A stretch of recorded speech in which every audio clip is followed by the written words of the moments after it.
जय हिंद साथियों, मैं हरपाल ठाकुर सीहोर से। आज बहुत ही दुख हो रहा है कि प्रधानमंत्री जी मणिपुर जैसे सिंसियर मुद्दे पे बोलने के बजाय वो विपक्ष के गठबंधन इंडिया के ऊपर बोल रहे हैं और इंडिया के ऊपर बोलने में वो अपनी सारी सीमाएं पार कर गए। इंडिया को उन्होंने इंडियन मुजाहिदीन से जोड़ दिया, ईस्ट इंडिया कंपनी से जोड़ दिया। माफ करिए, इस देश के प्रति जो प्रेम करते हैं, इस देश की जो इज्जत करते हैं, इस देश की आज़ादी में जिनका योगदान रहा है, वो और उनके परिवार के लोग और उन दलों के लोग तो हमेशा इंडिया की और देश की इज्जत करते थे। पर आप और आपके पुरखे उस समय अंग्रेजों के लिए जासूसी करते थे, अंग्रेजों का काम करते थे। 1942 में जब भारत छोड़ो आंदोलन शुरू हुआ, उस समय भी आपके लोगों ने देश की आज़ादी के आंदोलन का विरोध किया। और आप आज चूंकि देश के हालात को देखते हुए पूरा विपक्ष एकजुट है, वो लड़ाई इंडिया बनाम एनडीए की हो गई, इंडिया बनाम मोदी की हो गई, इंडिया बनाम भाजपा की हो गई, तो आप बौखला करके इस तरह का वाचन करते हैं। और आपके सांसद क्या कहते हैं, मनोज तिवारी, उसने तो सारी सीमाएं लांघ दी। विपक्ष को क्या बोला कि ये विपक्ष के लोग चर्चा से भाग रहे हैं, ये नामर्द लोग हैं।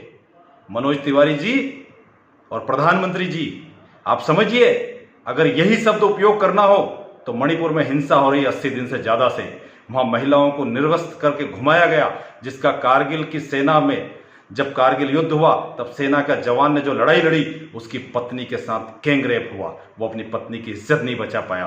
तो नामर्द किसे कहना चाहिए? नामर्द इस देश में बैठे हुए सरकार के लोगों को कहना चाहिए। नामर्द जैसा शब्द आपके सांसद को सबसे पहले किसके लिए उपयोग करना चाहिए था? खुद के लिए और आपके दल के लिए और आपके लिए। पर इन सब बातों का कोई मतलब नहीं है। देश को एकजुट करने की आवश्यकता है।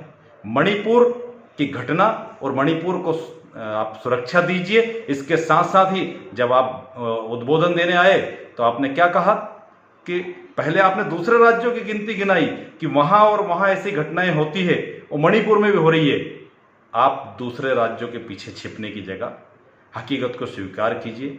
मणिपुर चल रहा है, वहाँ महिलाओं के साथ अत्याचार हो रहा है।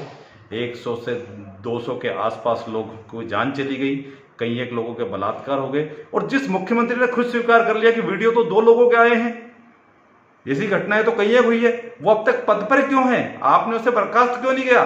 भाजपा ने उससे इस्तीफा क्यों नहीं लिया? मोदी जी, आपको तत्काल उसको हटा करके, और गृह मंत्री का फेल्यूर भी है, आपको तत्काल कार्रवाई करना चाहिए और इन बहानों से बचिए। और सुनिए, जब जब लड़ाई इंडिया के सामने किसी की होगी तो वो हारेगा, चाहे एनडीए हो चाहे मोदी भाजपा हो। इंडिया की जीत सुनिश्चित है, इंडिया जीतेगा। जय हिंद,